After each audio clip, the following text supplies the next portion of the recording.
This week I'm going to be talking about an exercise I worked on.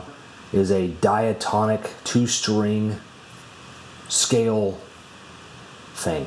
I don't know what else to call it. Anyway, it's basically using 2 strings, running up a scale.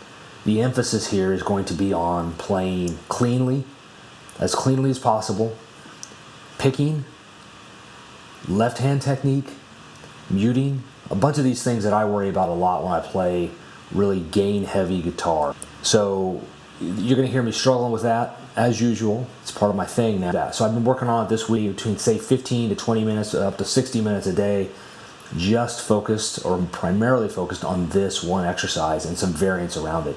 I'm going to put some tab that I built in the description. Important thing here, don't follow the tab exactly. Make some changes of your own. Change the scale, change the timing. I wrote with 8th notes, triplets, and 16th notes, which I'm not sure is in the tablature at this point. Anyway, let me run through the exercise real quick. Hopefully I'm still warmed up. Guitar's tuned, that's always good. And you can kind of watch how I struggle through this thing. Here we go.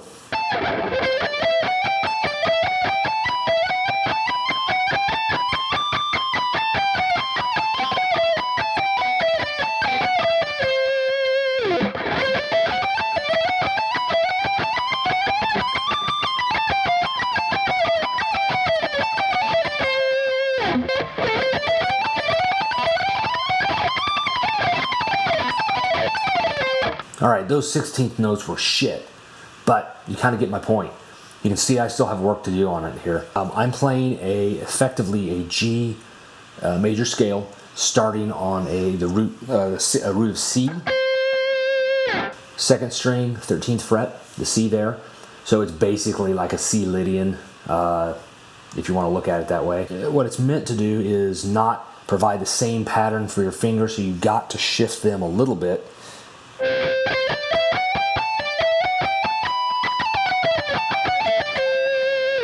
So it's not just the same pattern on both strings, up and down the neck. You're actually having to move a little bit and think a little bit. When I was doing this, I shifted and go, okay, let me play a C major scale. Now let me play a D major scale. Again, starting on C, so all of a sudden now you have to think about, okay, I'm not playing an F sharp anymore. I'm playing an F, right? So let me butcher that for you.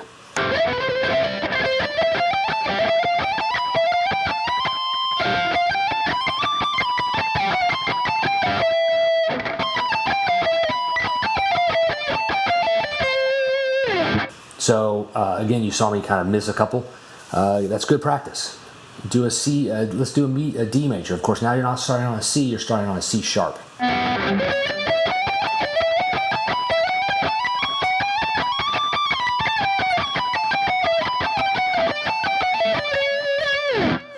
The other thing I did here is went in and actually changed the timing of the scale. So I read in, I think it was Petrucci's book, Rock Discipline, I think it is. He talks about what I think he called soccer sprints, if I recall. And I clearly did not do any fucking research before this video. He called them soccer sprints. And what they did, what I believe he did, is he actually started playing one thing with like an 8th note, and then played as part of the run as a 16th note, and then went back down to an 8th note. So he played a few with 8th, and then 16th, and then 8th. So it would force him to change his tempo, not the tempo, but change the timing of the notes mid-run, and to force him to quickly adjust. And again, it's not just click, click, click, so your right hand isn't doing the same thing over and over again.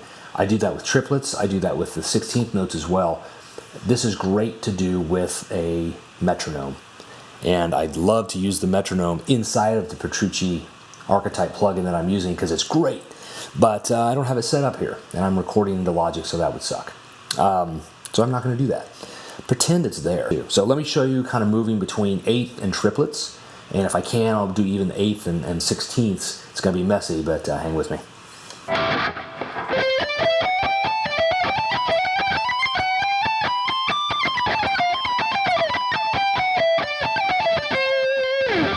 So that was 8th notes into triplets, right? So the idea is like your 8th notes are doing this. Your triplets are going 1, 2, 3, 1, 2, 3, 1, 2, 3, 1, 2, 3, 1, 2, 3, 1, 2, 3. You want to do 8th notes and 8th note triplets. So when you play triplets, you're actually increasing the speed of what you're playing by 33%, by a third, because you're playing now instead of one note per beat, you're playing three. Does that math work out? No, it does not. Maybe it's 60%, 67%, I don't know. I'm not a fucking math guy. This is a guitar lesson, not math lesson. Anyway, you do the math. It's faster. That's the most important part. It also changes the timing. If you're not great with timing, it's a great way to go learn some of that and get that feel thing. So let me try that. Let me try now an 8th note to a 16th note so you can see what that feels like and watch me fail at that shit.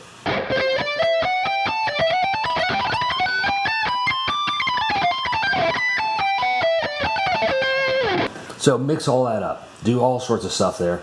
The other thing I did, I changed, did a variation of this. I moved it down an octave, and then I started on a different note. Instead of starting on C, same G major scale, starting on A. And so the pattern's different. And it took me a little bit to get used to this as well. What you're trying to train your fingers to do and your hand to do is learn the meta pattern, not the exact pattern you're playing. Learn how to play any pattern and break that up and keep your fingers confused on the left hand.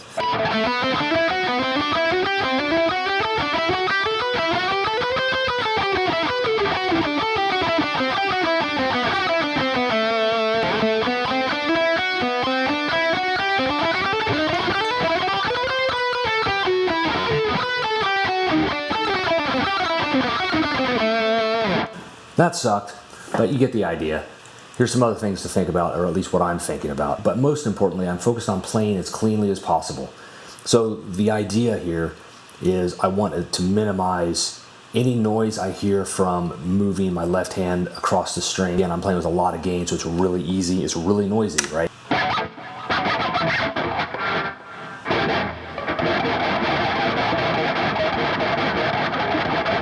It's ugly. I'm paying a real close attention to my right hand. I have a tendency with my right hand to kind of be really bouncy. If I'm playing slowly, my right hand is kind of bouncing up and down, and so I lift it off the strings quite a bit as I'm picking. And it, whatever, maybe a feel thing, and maybe okay in certain situations, but if I'm trying to play cleanly as possible and I'm doing a really tight run, I'm focusing on keeping my movements much more controlled, much more precise, less movement overall, minimize the movement, maximize efficiency with my right hand. The other thing I'm trying to do here is, as I'm playing, you'll notice my left finger 1 is touching as I'm fretting this. Oh God, my action's stupid high. I should fix that. My action fucking sucks. How do I play like this? This is awful. Anyway, as I'm playing, you'll notice I'm playing, my first finger is touching the string above the note that I'm fretting. So I'm playing the second string here, it's in contact. Look here.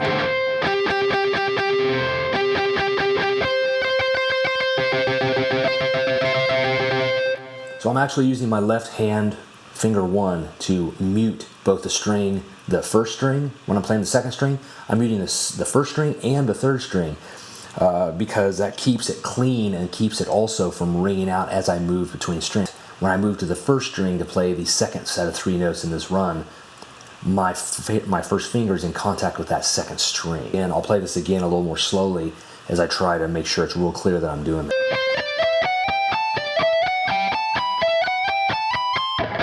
So you hear I rung out, there's a note there that rung out, that was the G. Couple things, I lifted my first finger, moved it down from the second string to the first. That meant the G string, the third string now, was not muted by my left hand. That's my right hand's job now.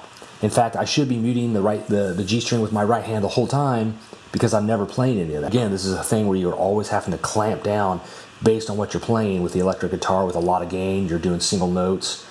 You want to make sure both your hands are in communication with each other, in sync with each other, to make sure you're muting the right stuff from the right place at all times. Let me try that again. How about I not fuck it up and play it right?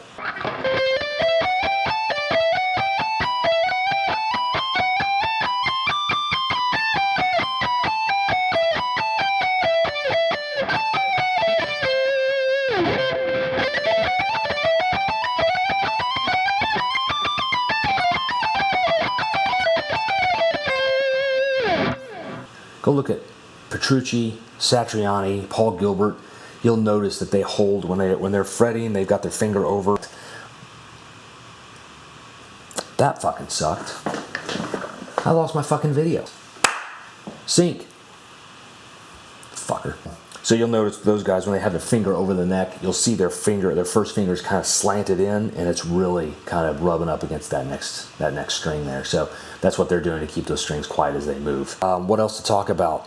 Oh, so the other thing I'm doing here, I'm doing very strict alternate picking, and right hand technique is part of what I'm working on here. So I want to minimize extra movement, maximize efficiency of movement, and really focus on making sure I'm only picking the number of notes I need, not extra. I have a habit of doing that too sometimes. If I start moving really fast, or trying to,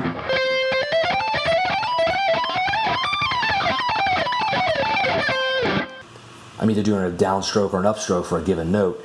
I know that on the upper strings, when I'm playing on string 1, the 3 notes on string 1, that the last note I pick should be an upstroke, right?